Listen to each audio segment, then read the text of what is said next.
Greetings. I believe the work of an investigative journalist, which is a holy grail of all journalism and must be very difficult. Our guest has been navigating through the criticism of the uninformed while bringing objective proof to those who need it the most, the well-intentioned, unaware good people. Today's guest investigative journalist has accepted this duty. He recently investigated our church, the Western Diocese. When the investigative journalism relates to such structures as the church, the professionalism, conscience, and patriotism of a journalist becomes crucial when empowering him to bring important facts to the surface. Today's guest has been investing a lot of time and energy into carrying out his journalistic duty. All of you may have heard this story during the last several months, and now we have the opportunity to get the facts from the USA Armenian Life magazine's managing editor, Appo Jabarian. Thanks for coming in, and welcome, Appo Jabarian. First and foremost, thank you for the invitation. I want to start here. Investigative journalist. What does it mean? And how is he different from an ordinary journalist, Mr. Jabarian? When an investigative journalist witnesses certain trends moving in the wrong direction, or he's made aware of them by concerned members of the community, he takes his time before writing about it, assumes responsibility to properly investigate the facts to ensure that what he has witnessed corresponds to the truth in order to convey accurate information to his readers and to make the general public aware of those threats to the health of a targeted organization or even collective interests of the wider community. In your weekly, you are strongly criticizing members of the church, their behavior and morals, starting from bribery to money laundering and so on. How and where did this investigation begin? First and foremost, the accusations presented in the articles are not directed against all members of the church, but they are specially directed at those specific individuals who have already been proven to be involved in corruption. Sorry, they're proven by whom? By yourself, or by the court, or some other organization? They're proven by the court and also through evidence made available to me by my fellow community members. What are your specific accusations against this organization and its members? The focus of articles by USA Armenian Life and High-Young Armenian Weekly is to unmask wrongdoings. What did you discover? For example, throughout the history of the entire diocesan leadership at the Western Diocese of the United States, starting from the 1920s until now, only in the last 15-16 years, there was such massive corruption and nepotism on the part of certain clergy who are also directly implicated in acts of lying that are absolutely not appropriate for any spiritual servants. Can you give me a specific name? Yes, unfortunately, the names should be clearly stated. During the current reign of Archbishop Hovnan Derderian, the diocesan leadership of the United States lives in such a sad state. And my articles are not aimed at criticizing. They are aimed at revealing the truth. I want to inform you that I've personally called Mr. Archbishop Derderian because we've been getting a lot of inquiries and telephone calls from the TV viewers concerning this subject. I invited him here so he could talk about these questions and answer a few questions. However, Archbishop Derderian said he cannot come. He's very busy. When he has time, he will call and we will definitely welcome him. So we will hear the second side of the case should Archbishop Derderian decide to be present here. Please continue. Let's focus on the newest period. In 2014, original American Armenians had begun the Armenian Church Reform movement in Western United States, and that movement continues to this day, criticizing Archbishop Hovnan Derderian, who unjustly crossed and went beyond the limits of his authority. He is just a spiritual leader and not the all-powerful dictator. We should not forget that. The Armenian Apostolic Church is the only Christian institution in the world that has democracy and where lay people have the right to voice their will in terms of management of the church affairs. For example, the diocese is governed by the diocesan council, and the majority of the members of the diocesan council are lay people, and the parishioners or lay members of different Western diocese churches govern the church's business affairs, and they have the authority to hire or dismiss a pastor or a spiritual servant. In this case, in 2016, there is an infamous story that took place in San Diego. Reverend Father Datev Tatulian, a priest who was a beloved priest of the San Diego parish, despite his 70 years of age, was full of vigor and offered exemplary spiritual guidance and service to his flock. To the credit of Reverend Father Datev Tatulian, he is a priest who was opposed to corruption. Archbishop Hovnan Derderian overstepped his authority and fired him from his pastoral position. That's a unilateral action. Obviously, Archbishop Derderian went beyond the limits of his authority, so this became the reason why criticism against Archbishop Derderian intensified, especially by the old-timer American Armenians and recently by all Armenians who are deeply troubled by Derderian's actions. We shouldn't forget that the classical diaspora was able to maintain its identity just like our people in the homeland, thanks to the church and its national upbringing. Mr. Jabarian, I'm not an investigative journalist, but I see the kind of luxury cars some of our spiritual fathers are driving and what kind of lifestyles they are maintaining, and I don't like it. When asked, they say it's a gift and it's not a crime. But the fact that you're talking about money laundering, bribery, these are all serious accusations against any human being. Now, I would like you to talk more about it. Where do you see the bribery? How can you prove it? Please convince us. Look, because our time is limited, even if you invited me an hour each day for the next 7 days, I don't think it would be enough to share all the facts. The examples of corruption are so diverse and multi-layered that it would be hard to fit all of them in a 22-minute segment. So let me bring just one example, the freshest that we all felt on our skin in the Los Angeles Armenian community.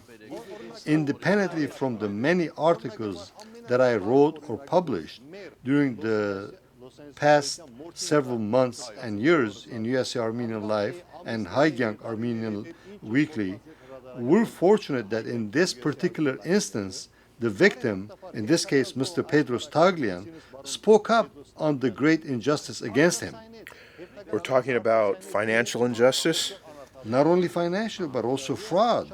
Mr. Taglian has been a major donor of the Armenian Apostolic Church for many years, and they have trapped him in a huge scheme by way of inviting him to help the Hollywood St. John Garabay Church that experienced dire financial conditions. Archbishop Hovnan Derderian's representative in court, Pastor Manuk Markarian, was declared a liar by the court. He was declared a liar in a high court of the United States, Superior Court of California. Wow. How many years did he get for that? Did he get thrown in prison yet? He got caught lying to a California Superior Court judge. We'll be back after a short break. Dear friends, we're back. Our guest is USA Armenian Life Magazine, American Weekly Newspaper's managing editor, Appo Jabarian. Welcome again, Mr. Jabarian. Your newspaper talks about the murder of Mirajan Hartanian, which you are linking again to the church. I am not linking him. I am just presenting the facts that links him to the church. As an investigative journalist, my duty is to present only the facts. The fact is that Mr. Hartanian had been caught smuggling illegal drugs from Colombia for the past few years before his death. Greek police and the US federal government's drug enforcement agency caught him in Greece, and the proceedings continued. At the same time, Catholicos Karakin II appointed him as a member of the Diocesan Council of the Armenian Church in Greece, and just before his death, he was promoted to the position of the chairman of the Diocesan Council. What did he do to deserve being promoted? That's a very good question.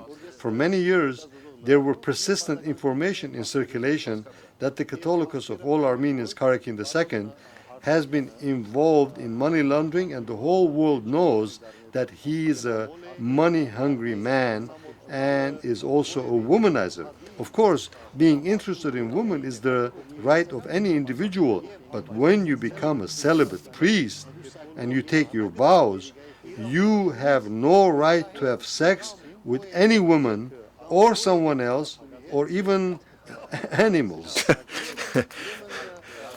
ARTN was killed in Greece. When was this? On June 3rd, if I'm not mistaken. Wow, so recent. So who killed him? Since I don't know the exact details, I cannot talk about it. As you can see in the photos, Artenian also has close connection with the Constantinople Patriarchate's Attesian, who unjustly holds the seat of the Constantinople Patriarchate, and Attesian himself is in close collaboration with the Turkish Grey Wolves, the arch enemies of the Armenian people, and with the current Turkish President Erdogan. Similarly, the leader of the Turkish Grey Wolves recently appeared in Yerevan, Armenia.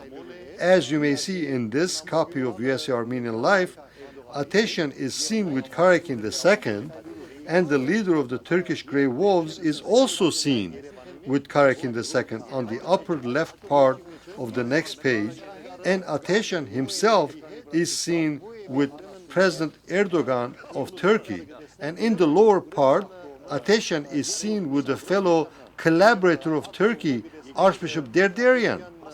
In the meantime, I must add, Attesian and Derderian are accomplices in favor of the infamous anti-Armenian Turkish protocols. The Turkish protocols were anti-Armenian. The Turkish protocols aimed at harming Armenia's interest and its territorial claims against Turkey. Is this an act of treason against own nation or not? Well, if what you say corresponds to reality, then yes. If Archbishop Derderian would like to personally be present here in the studio, I would personally be present also, and to debate him on TV, I'm ready. With pleasure. We want to hear from both sides because it concerns bringing the truth to the surface. To keep his allies close to him, Archbishop Derderian is telling them that he will take me to court. Let him take me to court. I wish he takes me to court. It's better for me to go to court than to be attacked by three men in an inhumane manner who came out of the diocese in broad daylight, hurling a death threat against me on December 23rd. You've been threatened with death. Have you reported this to the police? Yes. I have informed the Burbank Police Department as well as the Glendale Police and the federal government's law enforcement authorities that are already closely watching and have opened files on various issues, and the case is in progress. Mr. Jabarian, you are an investigative journalist, and now you are doing this work on a particular church. And what is it that you're trying to accomplish? When would you say your journalistic mission is completed? What do you expect as a result? I can say that I have now fully witnessed the accomplishment of my journalistic mission because thousands of concerned Armenians are now fully aware. Let's not forget that besides distributing thousands of copies of the print version, USA Armenian Life magazine and the Armenian language Hagyang also have large electronic distribution. Both publications have a web e-blast system that sends the electronic weekly edition to over 180,000 email addresses, and USA Armenian Life Facebook page has close to 25,000 followers. If you visit, you will see that hundreds of thousands of people read many articles.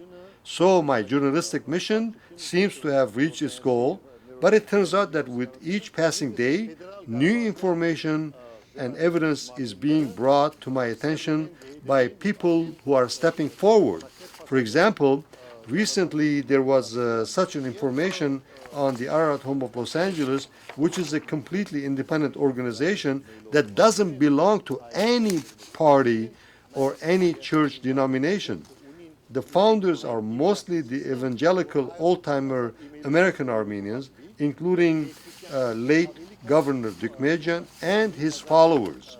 So recently I was informed that Archbishop Hovnan Derderian had penetrated through his proxies into the Board of Trustees and suggested that Ararat Home invest millions of dollars to build a facility on a vacant land in the San Diego area owned by the Western Diocese, and that facility would be similar to a new addition here in the Ararat Home main campus in Los Angeles. And to the credit of the important segment of the Board of Trustees of the Ararat Home, they carried out their fiduciary duty and rejected Archbishop Derderian's and former Diocesan Council Chairman Joseph Ganimian's proposal. Several weeks ago, Ganimian and other proxies of Derderian were re-elected as chairman and members of the Board of Trustees of Ararat Home. At the moment, I will not reveal their names, but in the future, members of the inner circle of Ararat Home told me if they have to, they'll put into circulation the names of those proxies if they try to take over Ararat Home's wealth, despite the fact that Ararat Home doesn't belong to any diocesan body, including the Cilicia Western Prelacy and Echmiadzin Western Diocese. Ararat Home does not belong to any one party. Ararat Home's founding fathers and mothers struggled. Ararat Home's founding fathers have struggled to create an Armenian assisted living center that provides loving care and respect for our elderly people without any discrimination. Mr. Jabarian, besides threatening to kill you, they're also publishing different articles against you and are making cartoons. In other words, they're trying to counter your investigative journalism. How do you react to that? I will leave that to the people's judgment because our people are smart and wise and they value the truth. And these elements, acts of chicanery, do not affect me. I'd like to liken myself as a media worker to the Armenian Gemper guardian dog. You know, the media is supposed to always be a watchdog organization. So those who attack me can liken me to anything they want. At the end, the people know who's who. But on the other hand, isn't it clear you've hit their painful points and you've placed your finger on the right spot? It's a very good question. At the beginning of December, when I wrote few articles, I had absolutely no intention of continuing writing new articles for so many months. But when the death threat came, I spoke about it and I spoke up among my compatriots and the readers, and many people became aware, and we all started wondering as to what's underneath their death threat against an investigative journalist.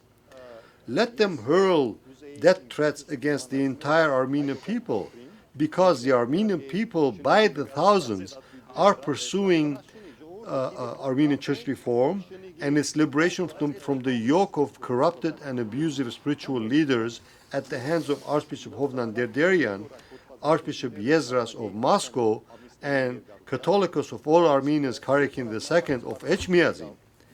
It would be far more productive if they didn't make such meaningless video clips or delivered death threats, but in civilized way. Let them take me to court, and in a court of law, if the articles that I write and express various opinions and these opinions do not correspond to the truth, I can be punished. It would be far more productive if they didn't make such meaningless video clips and deliver death threats, but in civilized way, let them take me to court. And in a court of law, if the articles that I write and opinions that I express do not correspond to the truth, I can be punished. America's rule of law is very, very powerful. It protects our right to freedom of speech, but doesn't give us the right to defame the character of a person, making him a victim of false accusation. Thank you, Mr. Jabarian. I congratulate you on your work as an investigative journalist. Please persevere in your investigative endeavors and remain fearless as you have been until now. Thanks so much. I'd like to honor all the Ararat Home members and leaders who have taken a principled position. On behalf of many readers of my article on Ararat Home, I would like to congratulate those highly principled members of the Ararat Home Board of Trustees who have opposed the joint venture proposal by Archbishop Derderian and Joseph Ghanimian by resisting and in the process protecting the highest interest of the Ararat Home. And once again, I invite Archbishop Hovnan Derderian. When you have time to come here, we will give you airtime so that you can express your opinion. Only one thing. If he comes and makes comments that do not reflect the truth, will I have the right to rebut? This is important. I'd like to have you here then, too. Of course, everyone has their right to voice their opinion. Our main task is to enable all parties to talk and to let people decide who is right and who is wrong. I agree. The Supreme Judge is the people. Շնորհակալություն ձեր ժամանակի համար. Keep up the good job. Thank you. Thank you. Thank you. Այսքան այսօր բարեկամներ, կհանդիպենք չորեքշաբթի։ Ցտեսություն։